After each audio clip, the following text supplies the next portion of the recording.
What's up, guys? Welcome into Packers Total Access. My name is Clayton. You can check us out on Packernet.com. Find me on Twitter at Packers_access. We are flying solo as of the moment. We may have a special guest or two jumping here with us, but if not, we're prepared to just wing this thing on the fly here. I know the chat's already lit up. Appreciate y'all making us a part of your evening. Listen, if this is your first time tuning in to PTA, welcome. We appreciate you making us a part of your glorious Sunday evening here on August the 10th.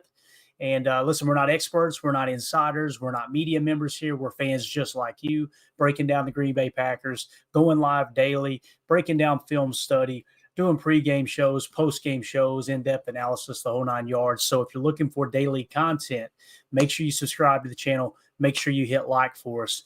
Again, thank you for making us a part of your evening. Tim will be joining us here shortly. Just want to give a shout out to some people in the chat.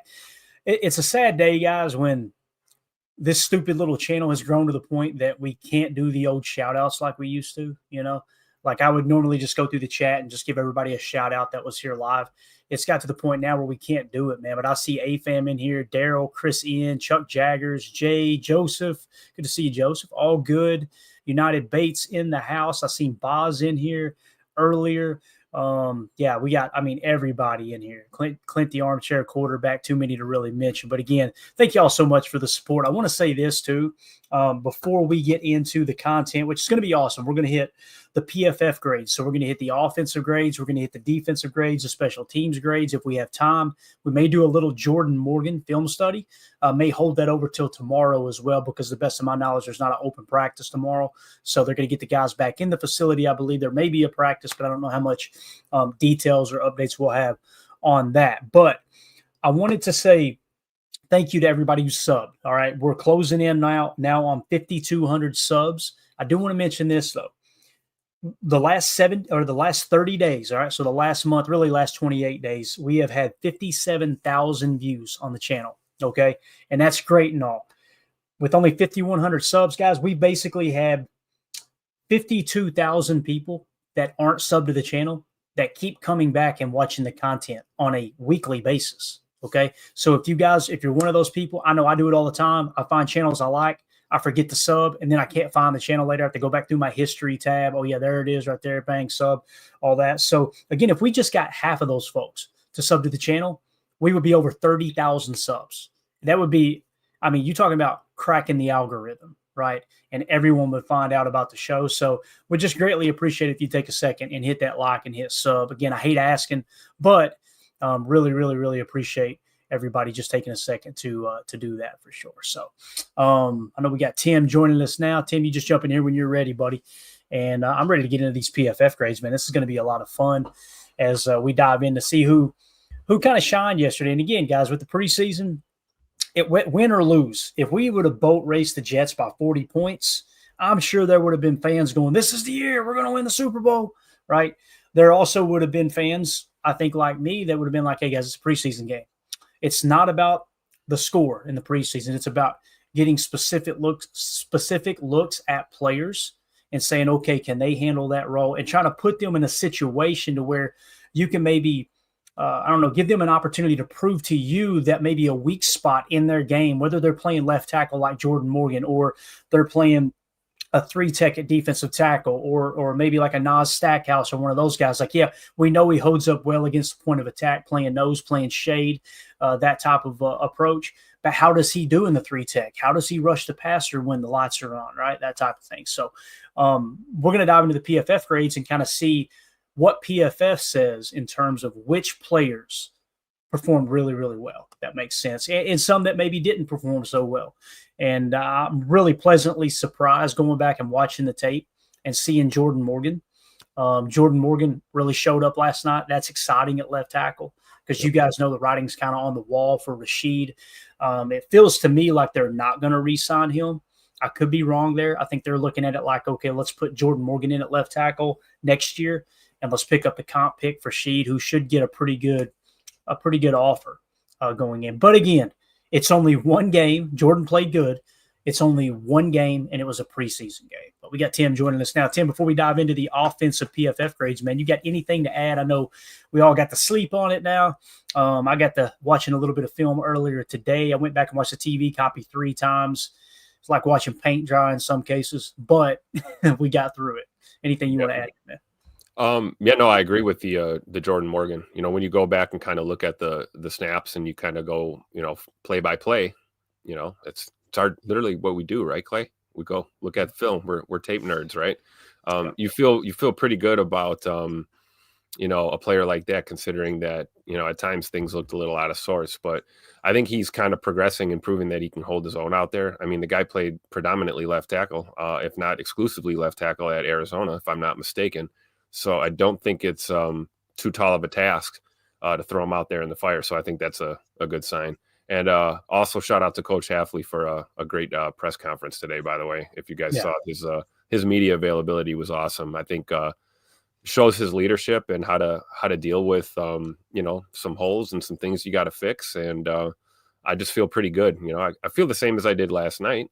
Just, you know, a little more clarity as you have a day to kind of digest it and look at some tape, you know? Mm-hmm. Yeah. Hafley's presser was really, really good. I like Matt's too. Like what Hafley said at the end when they asked him about Edgerrin Cooper. Do you think he could play all 3 linebacker positions? Do you want him to, you know, do you have anything special for him? And Haf just kind of grinned like a possum in a dumpster. He was like, I don't know. Do you think he could? We'll see. He is a possum in a dumpster. There you go. We'll see. So, all right, let's get into it, Tim. Let's waste no more time, man. Let's jump into the offensive side. First of all, pick Tyron Hopper here. This is over on Patreon. If you guys want to be a member of our Patreon group, scan the QR code in the upper right or go to patreon.com/PackerFan Total Access. You get first access to things like this that we put together for the show, and you get some other added perks as well. We're going to hit the questions tab here in a minute as we've got, I think, 1 or 2 questions in there. They work just like super chats here on YouTube. So, again, patreon.com/PackerFan Total Access. I clicked on Tyron Hopper here for the image, Tim. Tyron Hopper played pretty darn good, man, going back at the tape. Then what I try to do, guys, I try to go and look at the tape and then see the PF. I try to look at the tape at least twice, possibly 3 times before I look at the PFF grades. And sometimes that doesn't happen, just full disclosure, right? I like doing that so the PFF grades don't sway me in any other way. You know what I'm saying? I don't want to go, oh yeah, he had a good PFF grade. Let me look for all the good in the tape, right? I try to steer clear of that. But in this case, I was able to get multiple passes through the tape and then go look at the PFF grades. And you guys remember, we have our notes, full disclosure. We hit on our notes last night. And you're going to notice that some of these guys had pretty darn good PFF grades that we had mentioned. You know, we mentioned Christian Welch, special teams tackles, right, Tim? Yep.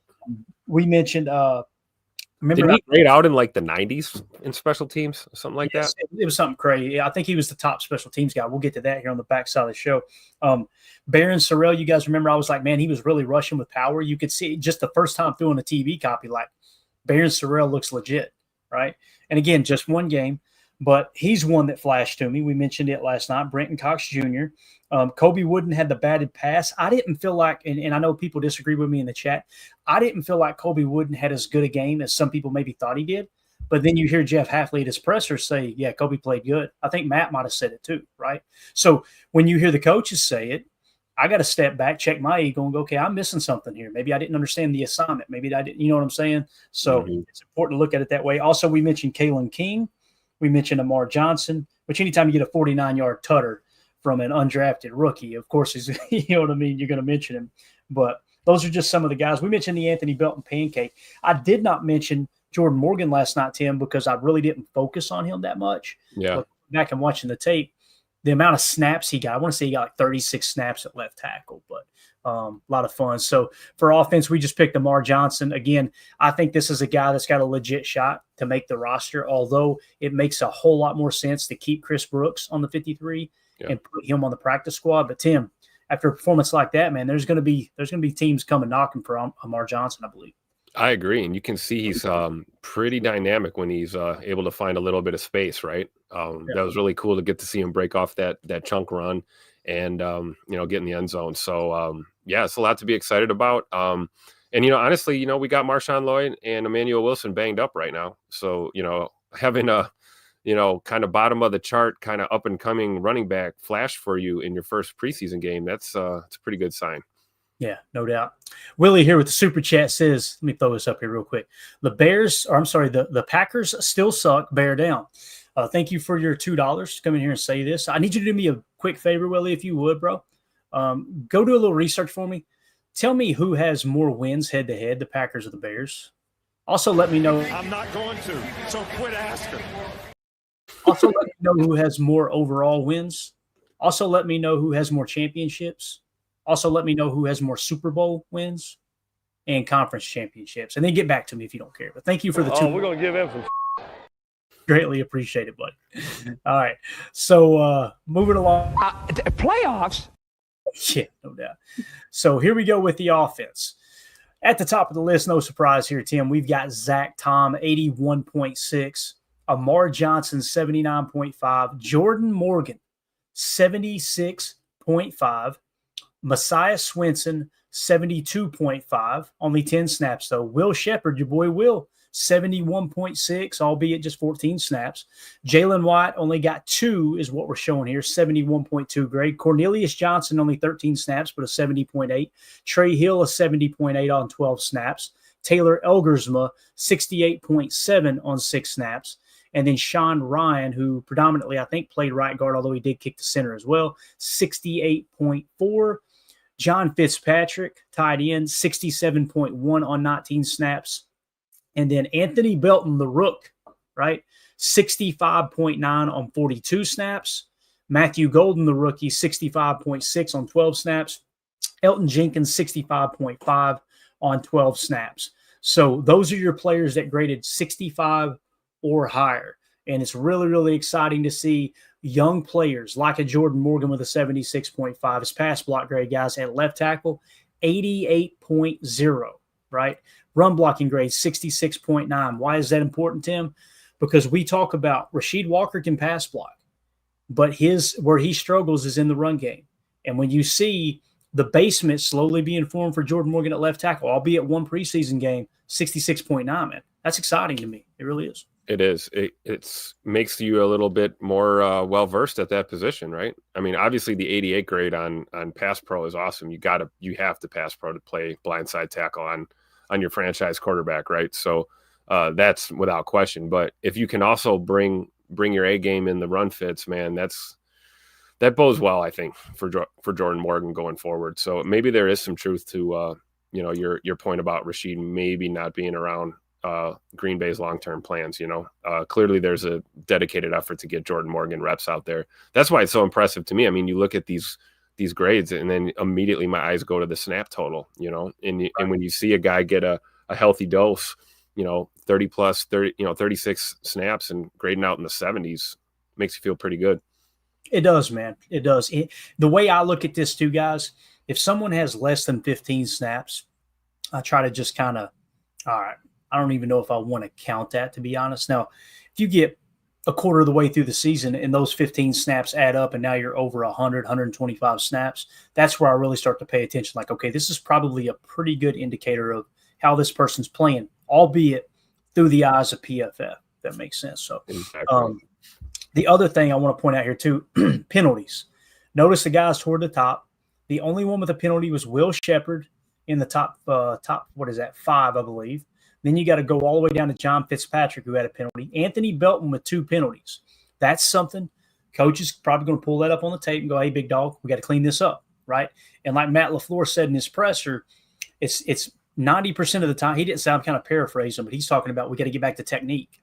When you commit a penalty, whether it's a hold, and I'm sure Coach Lynn can attest to this, whether it's a hold or whatever it may be, 9 times out of 10, you had bad technique and you tried to recover and had to kind of bend the rules a little bit, had to get grabby, had to grab outside of the frame. Maybe you got your hands too high and got a hands to the face, something along those lines. But that's what happened to Will Shepard. He just right. I remember that play. I mean, it was great. He had great base and great form on that block, but his hand just slipped too much to the outside. You got a handful of that shoulder, you're going to get called every time, right? Yeah, definitely. And I see someone mentioned Monk in here.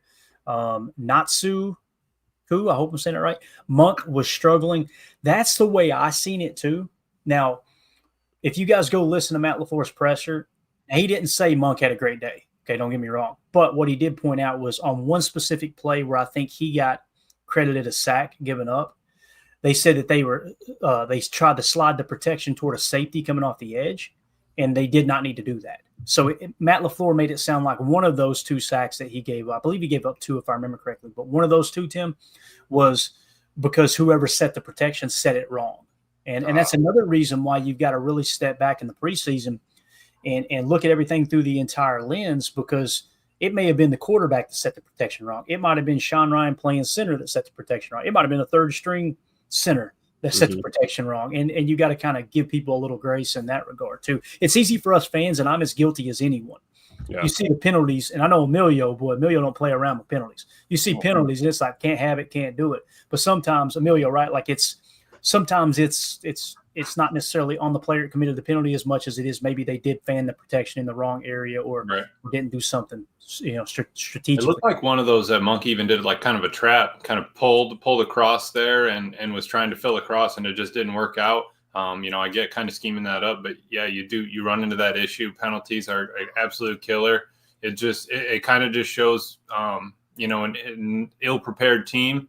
And I hate that for it, because I feel like they've had a really good camp and everything. So I think that it's just kind of tough that that's what you put out on tape. That's what everybody saw of you. I think that's really the issue is, hey, but on the other side of that sword, it's, hey, we got a lot of stuff that we can work on with this tape. There's literally nothing that you can't take from this tape that we can get better from. So I do think that's, kind of a little bit of positive looking at it. Yeah, I think it's a great point. Anything else you see here, Tim, that kind of jumps off the page to you, man? Let me give a shout out to Rick real quick. Rick Kruger, he said, finally a day off so I can join in, man. I know you're working like a dog out there, Rick. Thank you so much. The card reading, man. All these autographed rookie cards that we're giving away on the show, Rick Kruger sent them all to us as a donation to I'm the still show. Trying to get my Tupac LaFleur signature. I can't seem to get Matt to slow down on the golf cart after practice. Tim, just got to jump in front of that thing one of these days. Just lay out for it. I just want an auto. I don't want to end up on the news, Emilio. Come on. Right.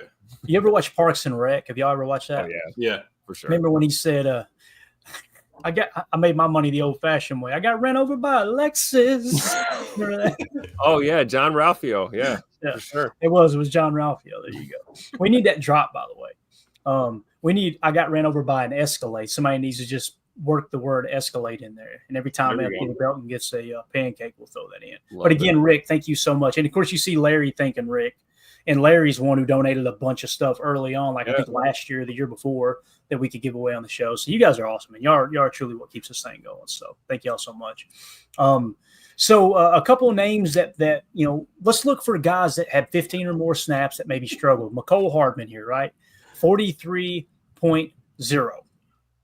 That not a good debut. Not a good debut at all, right? Donovan Jennings, guys, in camp. This is what I'm talking about, like keeping up with marks on camp status of guys who had bad days, good days, and tallying it up, not just taking one game, but at the end of camp, all the preseason games, all the joint practices, and having a running tally of, all right, these are the guys that performed well or didn't perform well. I'm not trying to pile on, but Donovan Jennings, 36 snaps. Guys, he has struggled in camp. We've heard his name all camp long. And part of it, they're trying to work him in to see if he can play backup center, and he keeps airmailing the snaps. So I try to give somebody a little bit of grace in that regard, trying to learn a new position, and when it comes to that. But Donovan Jennings, 43.1. He had a penalty and did it on 36 snaps too. That's not a good look there, That's brutal. I mean, that's if you're trying to make the club, I mean, that's a tough look. I love that they're giving him the opportunity to try, but it's for him. Obviously, he's going to want to be better. But that's a tough look there on the O-line. Yeah. Another one, Tim, Malik Heath. You guys know I've been very vocal. I like Malik Heath. I actually like Malik Heath over Bo Melton. I felt a little bit vindicated there because it's obvious they end up kicking Bo Melton to corner. So it did kind of feel like the coaching staff agreed with that assessment. Like, all right, Malik Heath will make the roster before Bo. Let's see if we can find some value at corner, which I think they have. But, Tim, Malik Heath didn't do himself any favors, man. He went out there 37 snaps, 45.5, and that was with no penalties as well. So, listen, he's got to bounce back quick, does he not? I think so. It's a crowded room, right? Yeah. but we know what he's capable of, and we know what McCole Hardman's capable of too, for that matter. We're not going to let, one piss poor performance determine everything. Right. Right. And I think, it's going to be tough because really, Malik is a dog in the, in the run blocking and, even pass pro sometimes, or running those rub routes, things you need him to do, get down and dirty. But I just don't, it's already too tough. I mean, if he's competing for a spot, right, it's probably the last one, or, trying to be around as maybe even getting signed to the practice squad. If he even stays, he'd probably get, picked up pretty quick. But, and then you see the fact that we know Matthew Golden's the real deal. We know what we have in Romeo Dobbs. And I don't know. And I don't want to harp too much on it because we got another game to play here coming up next weekend. We've got a week of practice here. A lot can change in a few days in this league. We've all noticed that. And, we'll all be singing a different tune if he balls out next week in Indy and has a hell of a game. So I'm not quite ready to, give up on anybody just yet. I think that we all should just kind of give them time to work back. Like Emilio was saying, you gave yourself an opportunity to kind of identify these holes and these mistakes that you can now work on. So I think Malik knows he had a bad game, and I'm sure everyone's watching tape right now, and they'll be doing a little film tomorrow before and after practice, and, they'll get it figured out. Yeah, another one here, Emilio. Jacob Monk, we kind of touched on it a little bit. Looks like he played left guard the majority of the night. He may have played it all night. 36 snaps, 53.3 with 3 penalties. Now, again, Matt LaFleur tried to defend him a little bit. So, it is what it is. Coach Lynn makes a good point. He says, I'm worried about our backup interior guard positions. I am a little bit too, Coach, but keep in mind, these aren't the backups. These are like the third stringers. You know what I mean? And what I mean by that is like, it's either going to be Sean Ryan or Jordan Morgan as a backup guard. You know what I mean? So it's going to take two or three injuries. And also Matt LaFleur mentioned earlier today that they want Anthony Belton to get used to playing tackle first and foremost, and then they're going to try to work him into guard as well. So I kind of feel like right now on the depth chart, and I could be wrong, you correct me if you disagree here, Emilio, but I think it would probably be, let's say Jordan Morgan ends up winning the right guard spot this year, okay, and Rasheed Walker starts at left tackle. Then it will be Sean Ryan at backup guard, and then after him, probably Anthony Belton. That feels a lot better than Donovan Jennings and a Jacob Monk. You know what I mean? Yeah. And I think, honestly, the way they're playing Belton, though, just sitting him at tackle, I love that. I love that we're getting him those reps. I honestly don't know if he's going to be sliding in as much. I think another thing Coach was saying here, Morgan can move to guard also, absolutely. The other thing you said earlier, that Glover injury is looking worse day by day. That is the fact, Coach. We would be completely fine with a backup if my man was out there. So thank you. I appreciate it. Just a little bit of respect on my man's name. But seriously, you're right. I think that's kind of our biggest struggle. I feel like we're pretty set at a backup tackle. Telford, I hope he kind of, keeps stepping up. I feel like it's a battle between Jennings and Monk, and we really need one of them to step up. Both of them having kind of a tough game is hard, but the reps is where we're going to see it. And without, Matt's kind of saying those starters really won't be hitting it as much the next 2 games. You'll see a lot in practice reps, but in the next 2 games are going to tell us a lot as well on these backup O-linemen.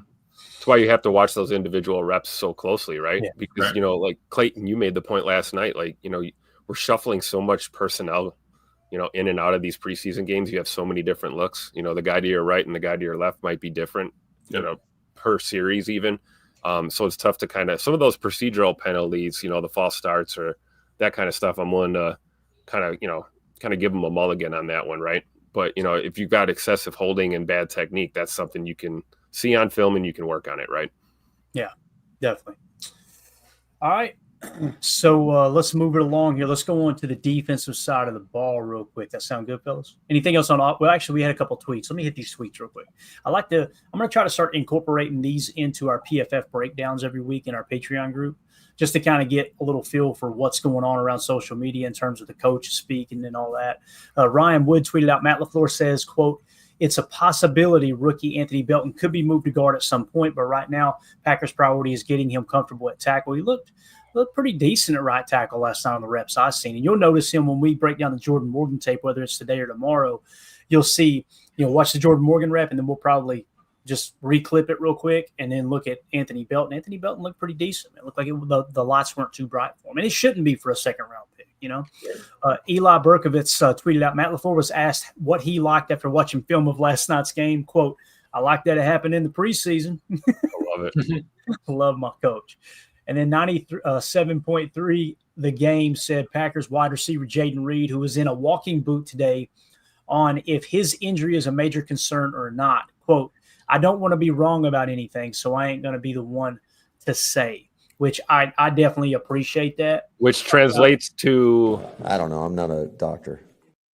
Yes. To me, I think that's a smart move, because if you say, oh, no, it's nothing, and then you miss week one, right?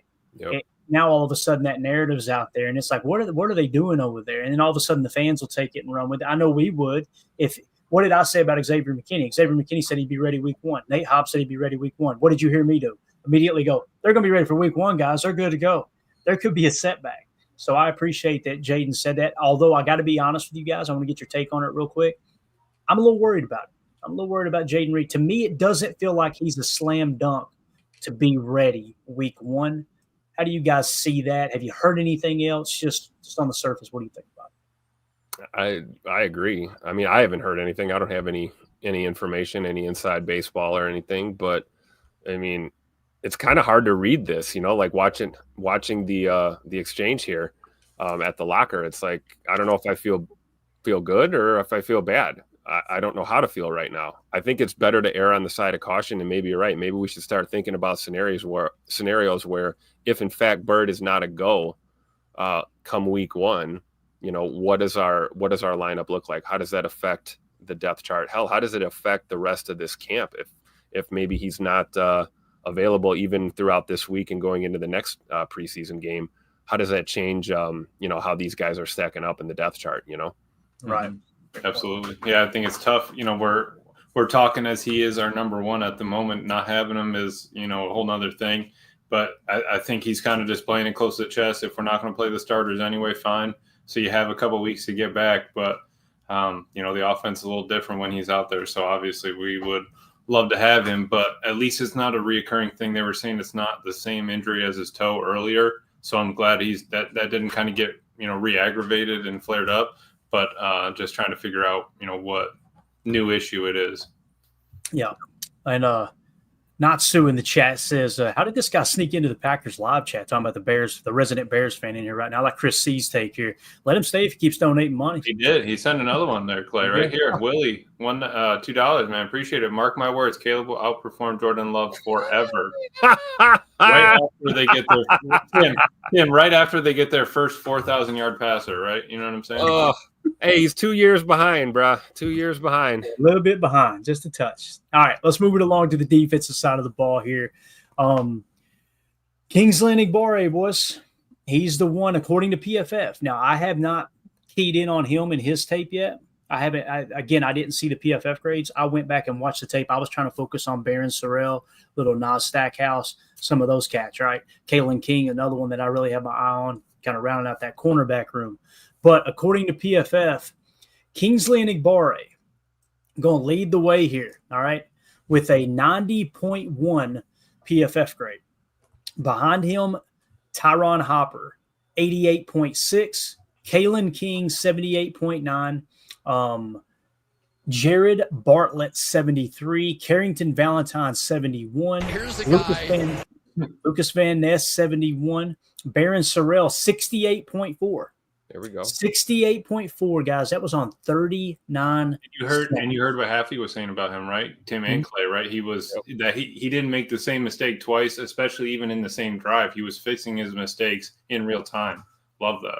And we saw that definitely translated from practice to the field, because I've seen that firsthand. Every time he missed a rep or had a bad rep in a drill or something in practice, they corrected it immediately, and he got it right the first time, every time. So it's nice to see that kind of converting over to the field. Yeah, and again, some of these are minimal snaps, so we'll try to mention that for everybody on the pod, so you know. Kenny Clark only 9 snaps, but a 66.3. Evan Williams only 10 snaps, a 65.5. Micah Robinson, 7th round pick, 35 snaps, 65.0. Let's go. Nice. Let's go. Carl Brooks, 25 snaps, 64.2. Christian Welch, 63.2 on 30 snaps. Now let's bounce back up to the top for just a second. When you look at those top players, the beautiful thing about the 90.1 from Kingsley Enagbare, he played 32 snaps. Tyron Hopper with the 88.6, 35 snaps. Kalen King, 37 snaps with the 78.9. So I want to say this about Tyron Hopper. This whole time we've been talking, is it going to be Isaiah McDuffie? Is it going to be Isaiah Simmons, right? What if Tyron Hopper just comes screaming from the back of the pack and he ends up being that third linebacker in our base 4-3 and that next in line rotation in our nickel 4-2-5? Obviously you got two stack backers there. How cool would that be, man? Be amazing. Be perfect. It would be, Tim, right? It would be perfect because we took him in the third round for a reason. Half and Goody liked him for some type of reason. Let's see what he does. I like that he's always kind of been the mic when he goes out there. He's getting the play calls too. I think going through that helps him. You're not just relying on somebody else. You got to learn all the plays. Like Heffley was saying with Quay, he's got the microphone in his ear. He's relaying it. He's kind of finishing his sentences. That's going to help when you're out on the field in the crunch time in a game when you're able to think without having to, or play without having to think or know what's coming next. So I think Hopper coming in like that would be huge. But they really did play Simmons a lot. Walk down on the line. They seemed like they were in their base 4-3 a lot last night. It seems like there was a concerted effort to get both of them a lot of reps and to get them, different looks. And to your point about Hopper, I think that it shows his game is more refined. They're giving him, the mic responsibilities, and we've seen the physical attributes and then the processing stuff too. Kind of, I think he looks a lot better than he did last season. And in the limited bit of action that we saw him, he looks like a more refined player. And that's where you want your guy to be in year 2, right? You don't want him looking the same as he did the year before. We want guys to progress. And I think, one of the glimmers of shining light in this first preseason game was Tyron Hopper when you go back and look at the tape. Right. That's a great point. Another one here, Omar Brown, 42 snaps, 61.9. That's, we talked about this. Are they going to try to work him into a spot? Now, I think he got a lot of those snaps because Zane Anderson went down with the injury. That's another one that it feels like Matt is weird. Matt said he's going to be out for a while, but it's not long term. I'm like, what the hell does that mean? He's going to be out a while, but it's not long term. So maybe it's something that's not going to be season ending, but he'll probably start on the pup. He didn't say that. I'm just trying to, decipher what he's saying. So if that's the case, Omar Brown, the door's wide open, man. Jump on that opportunity, And 42 snaps, he almost had that diving interception, right? Oh, jumped out of my seat. I wanted that so bad for him. No doubt. So Isaiah McDuffie, these are all minimal snaps here, these next few, 61.9. Then you got Hollis Jr., 61.4. Zane Anderson only played 4 snaps and got hurt, 60.9. Keith Randolph, only 7 snaps, 60.3. Kobe Wooden. This is one I think there was 1 or 2 viewers that were very vocal. They thought Kobe had a good game. Matt said the same thing. The only thing I had in my notes from Kobe Wooden was the batted pass. I didn't notice, wow, look at that penetration. Wow, look at him get that run stuff. Now, granted, when you go to the box score, he did lead all defensive linemen in tackles. Some of that may have to do with the 26 snaps, albeit, who had the most snaps amongst the defensive line? Looks like it was Baron Sorrell at edge, but we're talking interior defensive tackle. It looks like Carl Brooks had 25, so 1 less than him, right? 1 less than Kobe Wooden. So it would kind of make sense he would have the most tackles. I don't know. How do you guys see that with Kobe? Amelia, do you feel like Kobe had a really good game, an okay game, what have you? Because, again, all I have was the batted pass, and then there were a couple other people that seemed to think he had a pretty good game. PFF had him at a 59.5 here on 26 snaps. I'm super happy for him graduating. I'm happy that Matt took that time and had the whole team in on that celebration for him, which is awesome. I'm so happy that he went back and did that. And, promised his mom and got it done. That's awesome. What I did see, I think on that penetration play, I honestly want to put that W on Stackhouse because he was kind of the one that split his guy and got a hand on the running back. And actually, Kobe Wooden cleaned it up for sure. He was on top of it and Sellied first getting out of the pile. But I do think I want to put that run stop on Stackhouse on that 3rd and 1, I think it was. But besides that, yeah, he did have a good bat. He did, he had a pretty decent game. I'm glad that He's gotten up over 300. He was saying that in his interview. He was kind of fluctuating between 280, 290 last year. He's over 300 now for good. I'm hoping that he plays, keeps getting better, because he's been the one that I've kind of thought was on the bubble. But if he does keep playing like that, keep bringing that energy, that physicality, he's got a real good shot. I think he kind of got moved off the ball once or twice, but he also, got back there and was kind of slippery a couple times. So yeah, I agree. And then when you look here, who was the other? There's one more person I wanted to look at. We talked about Kobe Wooden. Going down here, Warren Brinson, 26 snaps, 51.6. Bo Melton had 29 snaps, 51.6.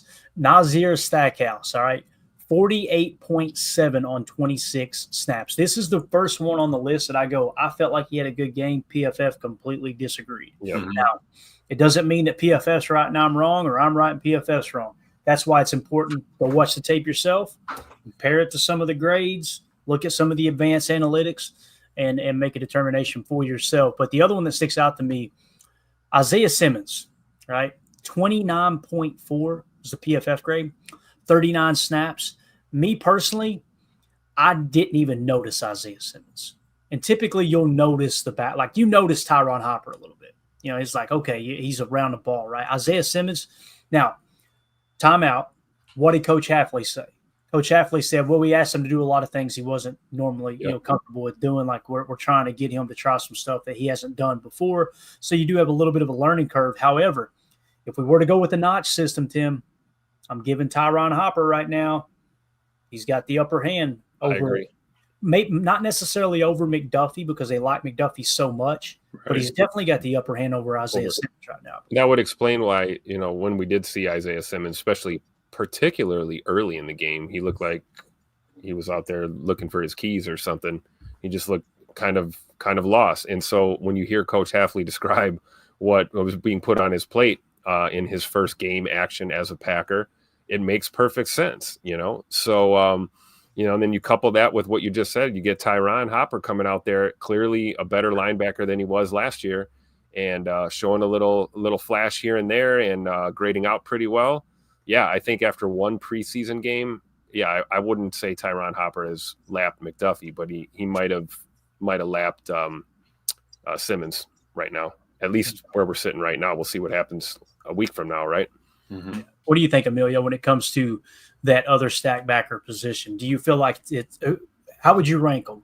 1, 2, 3, Isaiah McDuffie, Tyron Hopper, and Isaiah Simmons after one preseason game here? I was gonna put Simmons right behind McDuffie with the amount of playing time that they gave him. His performance, I think, is what kind of is holding me back on that a little bit. I'm happy that, again, Hopper having the play call going through his ear helps a lot. I think I was just kind of surprised to see him walk Simmons down so much. Like, if we're going to play that kind of speed on the field, I like it, but I feel like he's going to be stepped out more than, stepped up on the line. If we want that kind of big body, I would be fine with McDuffie or Hopper playing that. So I think it'd have to be, McDuffie first right now, Hopper, and then Isaiah Simmons currently. But he was asked to play nickel, safety, all that stuff, and now we're bringing him down on the line to be a walk-up, walk-up edge player, basically. That's kind of tough for him. I'd rather see him step back a little bit, kind of cover him, spying the QB, something like that. A lot of those reps you're talking about are ones that we saw massive holes in the middle of the field for huge passing games. And it's like, man, you have to think, like, if he wasn't so close to the line of scrimmage, and again, that's scheme, that's play call. There's lots of different, variables, but I agree, man. I would have liked to have seen what he looked like a little bit more flying around in coverage. Right. Yeah. In the chat says we still have 2 more preseason games to find out. We've also got a couple joint practices, which I personally believe are more important than the preseason games, and Emilio, to your point where you said, them walking him up on the line like that, that's probably more along the lines of, let's see if he can do this. That lines up with what Jeff Hafley said, right? Like, in the past, he's played a lot of safety in the league, right? Played a lot of true stack. Let's see if he can mug the line of scrimmage like Quay does, like Edgerrin Cooper does. And if the answer is no, all right, mental note, if he makes the 53, let's put him in a position to do what he does well, as opposed to let's try to force this square peg in a round hole. That's what I love about Jeff Hafley's approach. Yep. All right. So anything else on defense you guys want to see there? Any other names catch your attention? I know it's kind of hard to read these numbers. I screwed up this screenshot here, but I can tell you what the grades are if there's anybody else you want to know about here. Kalen King, can we talk about him? Yes, absolutely, man. Kalen King, right? 37 snaps, 70, I think it's a 78.9 is what I'm showing here. His coverage grade, Tim, 79.9. Now, listen, it's showing slot cornerback. I don't know if he played every one of his snaps there. I do know this. He made it into my notes 3 times, 2 of which were pass breakups in the end zone on separate drives. That's huge. That's huge. I don't care what game it is. That's showing you a guy knows how to use the back line as an extra defender. That shows you that he knows how to play the football and play it in a pressure-packed situation. Kalen King might be poised for a big step, man. I thought he looked good, especially when in those situations, right? When the ball's in the air, you got to track that ball. You got to know where your man is. There's a lot of variables in a blink of an eye, and looked like he had pretty good, closing speed, good form. I mean, and you can tell this kid is fired up to be playing football again. Let's not forget that, we're not too far removed from last year when we didn't get to see much of him. And I think he's maximizing every rep he's getting. And I'm glad he got 37 of them last night. That's awesome. Mm-hmm. Yeah. And showed out and performed in that opportunity. Right. I think that, he really did show up. I'm pretty sure I do remember maybe he missed 1 tackle, but besides that, dude, for a guy that was a 7th round pick, supposed to be a number 1 overall the year before, I'm happy with his performance. Yeah, and looking at the cornerback room here, right? Where do they have Kalen King on the depth chart here according to our lads? Looks like they've got Kalen King as the backup nickelback, which that proved correct last night. And it kind of surprised me because you guys know I've been very vocal saying it would either be Nate Hobbs or Keyshawn Nixon who would kick into the slot if Javon Bullard went down with an injury. Well, both of those, Nate Hobbs was not available, so maybe that could be the case, but nonetheless, last night, Kalen King was the one who kicked in the slot. So it's feeling like it's going to come down to Kalen King and Bo Melton. Let's pretend all the corners are healthy when we break camp. Nate Hobbs 1, Keyshawn Nixon 2, Javon Bullard 3, Carrington Valentine 4. Let's say you carry 5. It comes down to Bo Melton and Kalen King.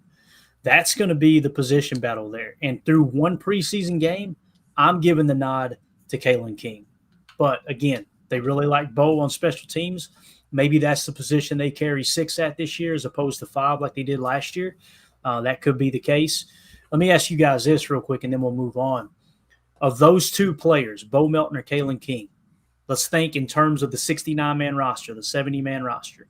Which one do you think you would have a better chance of sneaking onto the practice squad, Bo Melton or Kalen King? Kalen King. Yeah, I agree. Right offhand, that's how I see it too, Tim, because Bo Melton's kind of been in the headlines.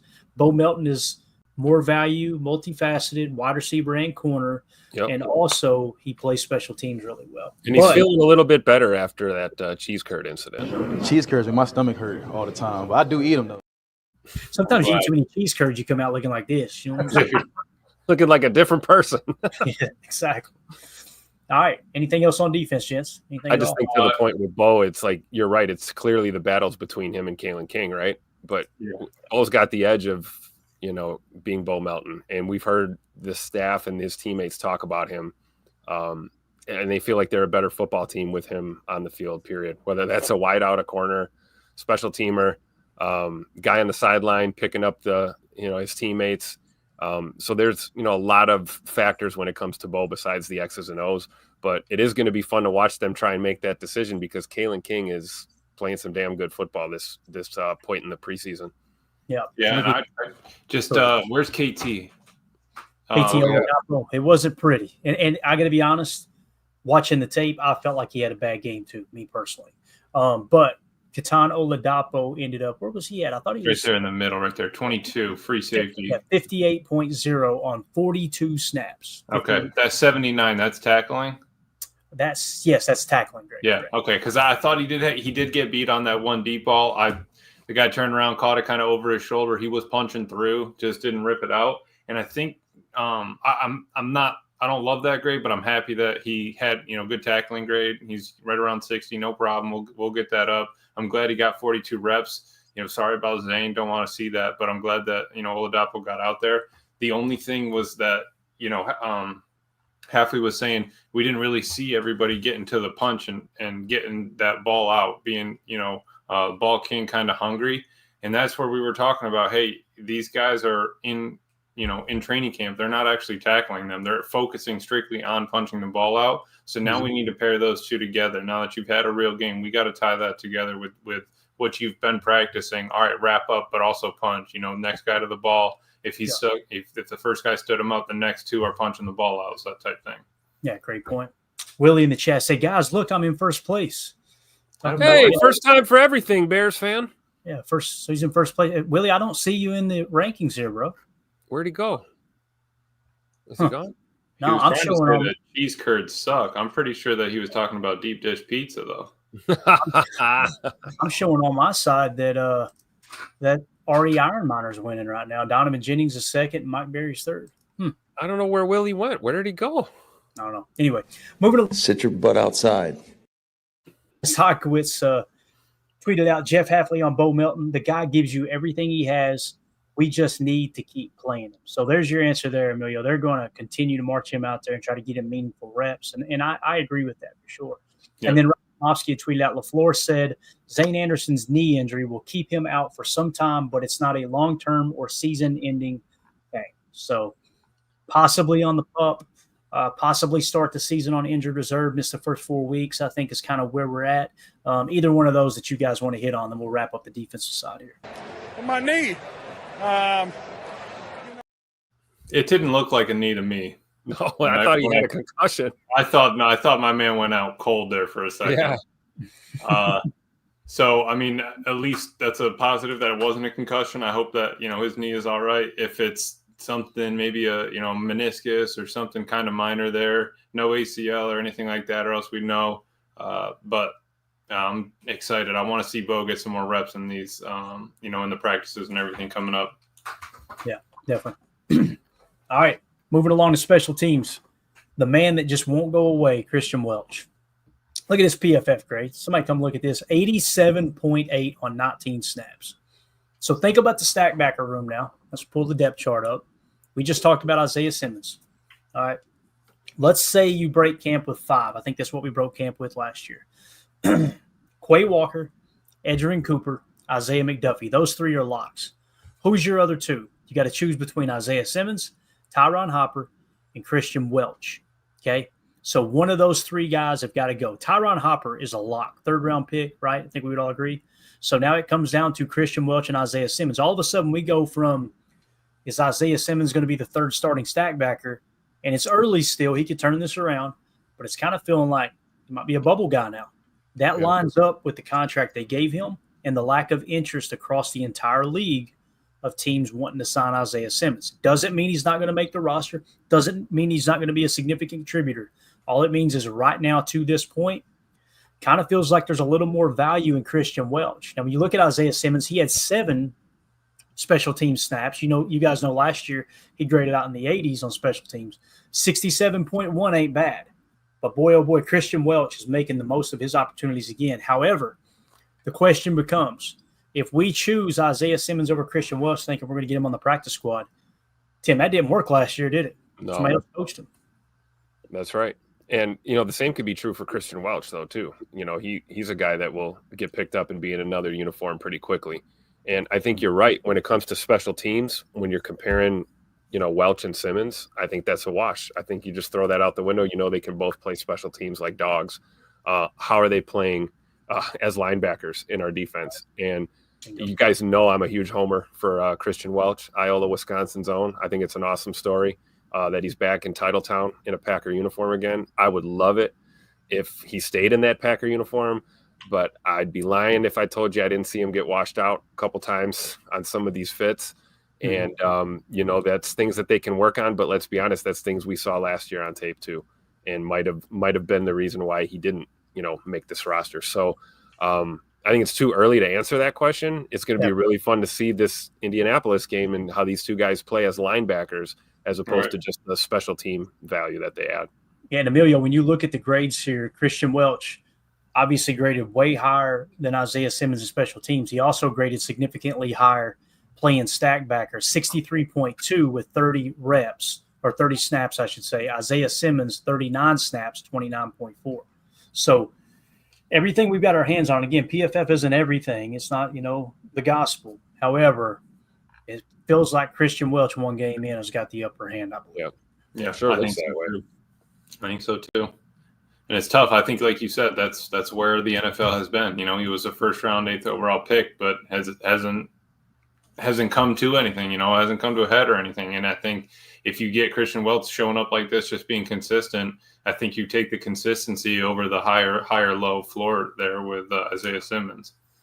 Let's see who else helped themselves on special teams.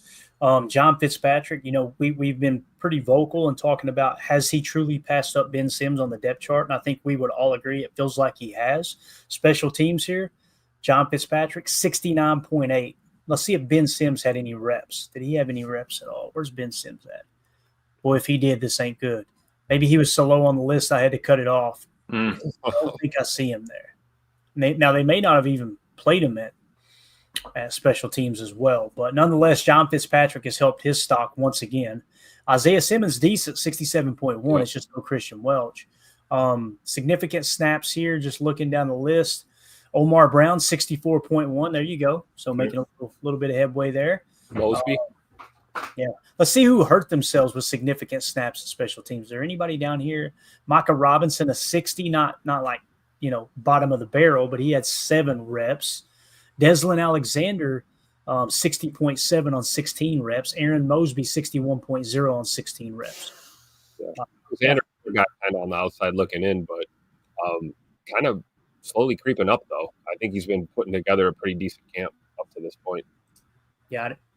Godsmack AR69 with the super. Thank you, buddy.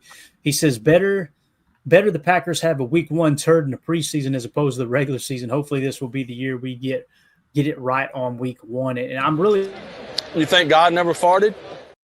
We get 2 – I know it's a short week, but we get back-to-back home openers essentially. That's exciting to me, right? That is true, right? Let me pull up the schedule. I don't want to misspeak here, but I'm pretty sure our first 2 games are at home, right? Yeah, so we got Detroit on Sunday, and then just a few days later we have Washington coming in on Thursday Night Football. But it's nice to open up at home. I feel pretty darn good about winning one of those 2 games. And I still stand by my comments, fellas. I kind of feel like I think Detroit might take a step back this year. I think they may take a step back. I think Chicago, there's a chance they take a slight step forward. And Minnesota, it's one of 2 things with Minnesota. If J.J. McCarthy is the real deal, they're going to be right there probably at the top of the North with us battling, and Detroit as well. I'm not saying Detroit's going to fall flat on their face. But if J.J. McCarthy has that rookie year hiccup and he's not, not as – if they're not as confident in him, if he doesn't play up to the level in which they thought the first-round pick warranted, I could see them going way to the back. I mean, I could see them sinking out of sight. You got Aaron Jones, who's a year older now, right? He was banged up last year as well.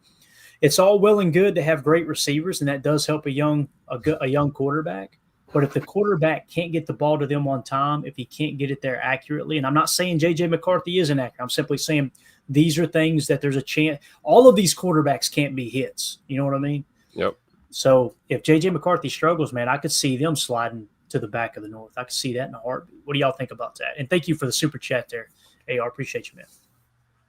Yeah, I think you're right. I think this is the first time Matt's had a home opener, right, in his entire career as a head coach. So that's going to be huge. I think you got to come out there with your hair on fire against the Lions, or else we're going to get smacked in the mouth. So I think us getting our teeth kicked in by the Jets is a perfect start, so that we can realize, hey, we need to, everybody kind of needs to step it up, bringing that practice or game speed to practice and practice like it's a game.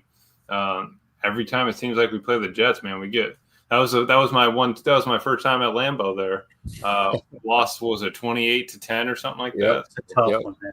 Yeah. That was the first game I ever sat 50-yard line, row 1 behind the Packers bench. Boy, did I pick a crapper to go to. And it was just like, it was one of those games where nothing was going right. Right. And on top of that, I mean, for lack of a better way of explaining it, you just got your tail kicked. That's what happened. And then post-game press conference, Robert Saleh says, yeah, we just found out. We kind of hit them hard, pushed them a little bit, found out they couldn't swim, and we just slowly drug them down to the deep end. I was like, you son of a – Yeah. Now, listen, if the tables had been turned and Matt LaFleur said it, I would be so fired up. I'd be like, that's the kind of victory you're looking for, right? Now, obviously, we end up getting the last laugh. Robert Saleh ends up in Green Bay. He loses his job, and, the rest is history. But now he's out there in San Francisco acting all fired up again. But Godsmack, thank you for the super chat, buddy. Also, shout out to Clint, the armchair quarterback, gifting 10 Packer fan total access memberships to 10 random viewers here. You are the man, Clint, and those folks will be fortunate enough to get entered into the giveaway coming up this week. We're going to decide what I think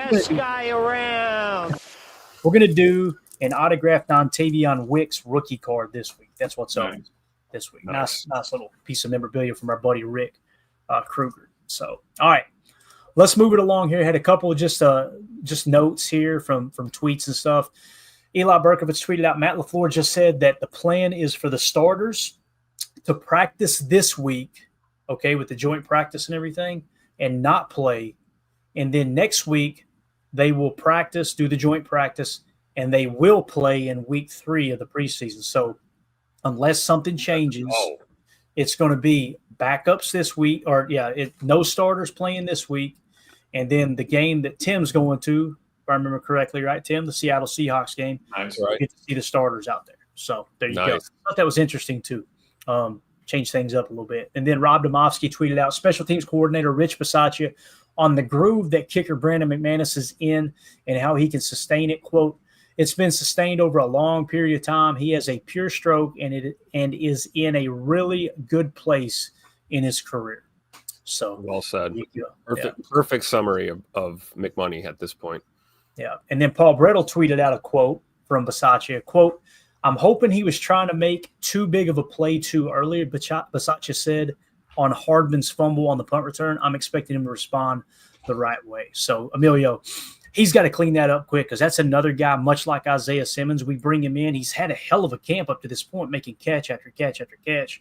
You drop the out pass for a first down, and then you muff the punt. Somebody said they muffed 2 punts. Did I go to the restroom or something on the second? I said that I thought that both of his reps looked kind of questionable. He had that one inside the 5 that he just caught and ended up taking a massive shot that he didn't have to take. You can let that one fall and hopefully, run away from it. And then obviously the muffed one was kind of a disaster too. But I think, Coach Bisaccia is absolutely right. If you don't think McCole Hardman's going to have a better showing next week, I think you're sorely mistaken. I fully expect an improvement from Hardman immediately. Got it. Yeah, and that's where Rich was kind of like, hey, one or the other. I either need you to play it off the first bounce, or I need you to kind of, hot potato, get away from it, or fair catch it, and don't let your heels lead the 10-yard line, kind of thing. But I think that's kind of where Matt was most frustrated. Was, hey, that's something that we've practiced. You've seen a hot potato one. We've seen that kind of come across, and it's just he wants that decision to be made faster, from the punt returner. That's kind of where I think he was. Got it. All right. You guys want a good laugh real quick? I want to laugh at the Cowboys for a second. Yeah. Always, right? It's always a good day to laugh at the Cowboys. You guys see this clip by chance? Oh. Did you, Emilio? I saw this one. Tim, have you seen it, Tim? Yeah, I saw this one. Hilarious. Okay. So everybody watching here, check this out. So you got CD Lamb. Notice in the background, they're taking a shot play, right? CD sees it's wide open. His guy's got 2 steps, so he's just going, I'm going to turn my back. This is a tutter, boys. It's a 6, right? Well, first of all, if you pay attention to the player in the background, the ball gets underthrown. I don't know what the outcome of the play, if it was an interception, pass breakup, or an actual catch.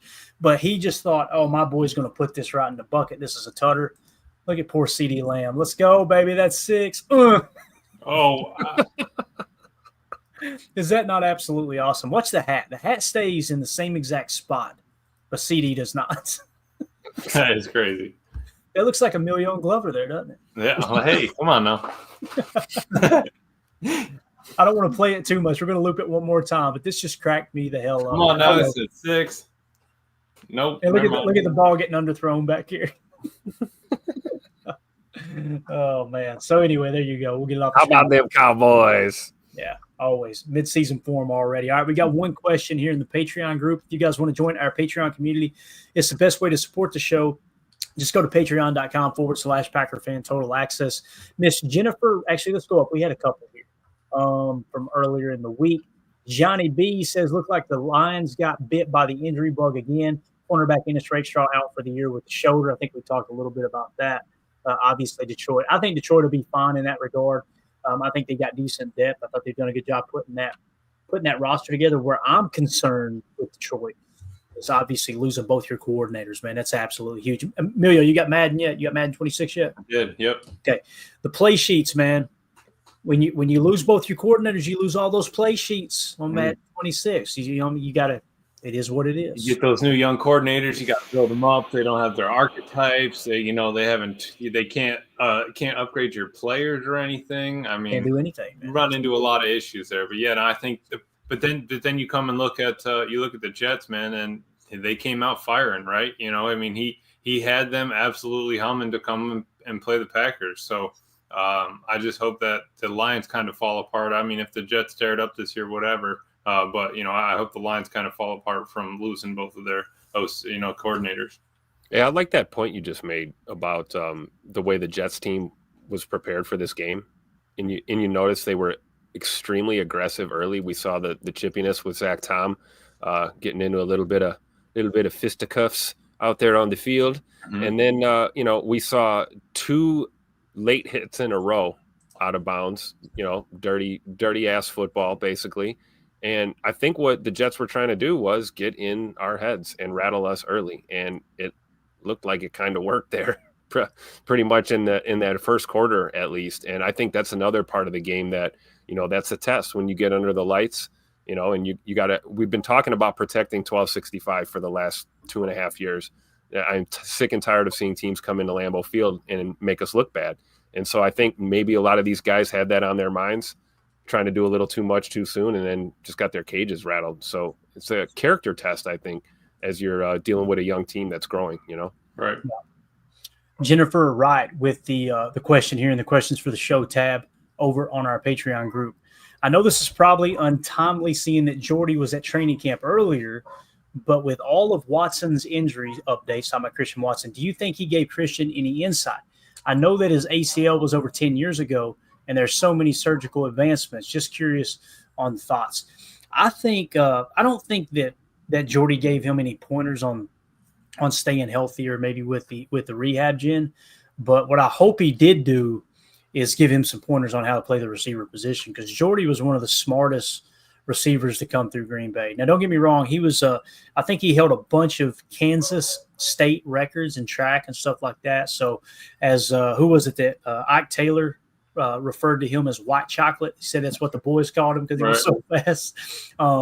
But Jordy and the big superpower with Jordy too was the timing with Aaron Rodgers. So I would try to take a little of that away from Jordy. I personally don't think he probably got any pointers in terms of the ACL, although you bring up a great point. The thing with Jordy too, he tears the ACL, and I want to say it was the next year or the year after. He takes that horrible shot on the sideline in the ribs, broke his ribs, and he was never the same player after that. And rightfully so, man. That dude, that was such a shot that he took. It seemed like it was a high throw on the sidelines to the right. He exposes left ribs and just gets and then like a true dog, he puts on flak jacket, right? Puts on the flak jacket and plays again next week with shattered ribs. I mean, that's just Iron Man football. You got to love it. Yeah. And I really feel like, Tim, the fact that he played like that too probably sped up the end of his career, because when you feel that kind of pain and then you go out there and you play through it and you just muster it up, Emilio, could you imagine? Like I would be flinching every catch. Yep, absolutely. I mean, your instincts are to protect yourself, right? But the fact that he just kind of had that, go out there and let it rip kind of mentality it makes him a dog, but it also kind of, hurts you at the same time. And that's where you look at the trainers and say, hey, we need to hold this guy back because he could hurt himself out there. That's what we're relying on the trainers to kind of see and do. Matt can't be out there worrying about that all the time, right? So it's got to be kind of on them, kind of on the player. And that those defenders are going to be looking to get that shot in too, right? It's no secret. Everyone knows you're playing with a flak jacket on. I'm sure the boys are trying to gun for the ribs. Yep. Definitely. All right. So thanks for those questions. Yep, Jen, I mean, they could have spoken about that, but honestly, I think Jordy just had the kids up there running around, getting them around the facility. And I would love to see Jordy. Like that's a guy I wouldn't mind to see on the board someday, kind of like how our boy Leroy Butler is now. You want great former football players who understand how you can do things better as an organization from the player's standpoint. I think you want that on the board as opposed to, and don't get me wrong, there's some local business owners, there's some very, very, very important people on that board, but I want former Packer players that understand the team chemistry aspect. I think that got lost for so long in the 70s and 80s. And that's one thing that Bob Harlan did a great job of, is bringing that back into the building and getting former players a little more involved. So I would like to see Jordy contribute in that regard, but he may have gave Christian some insight. So I like your point to that, right? Maybe a little conversation with him and Jay Money or something, a little conversation about building that timing and that chemistry with your quarterback.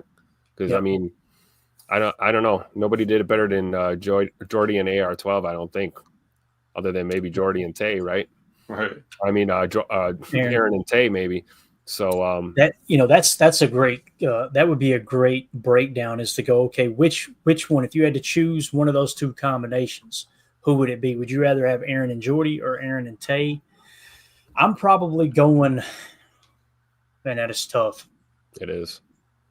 That's so tough, because I want to say, well, you won a ring with Jordy, but Jordy was the number 3 receiver on that roster that year when they won the Super Bowl. Now, don't get me wrong, he caught a touchdown pass in the Super Bowl, but Tay was always that number 1 guy. Bowl, right? I think I would lean more into how the Packers offense operated when Jordy was there, more so than, Jordy over Tay. Because when Tay was here, it was an isolation game. It was RPO, let Tay do his thing.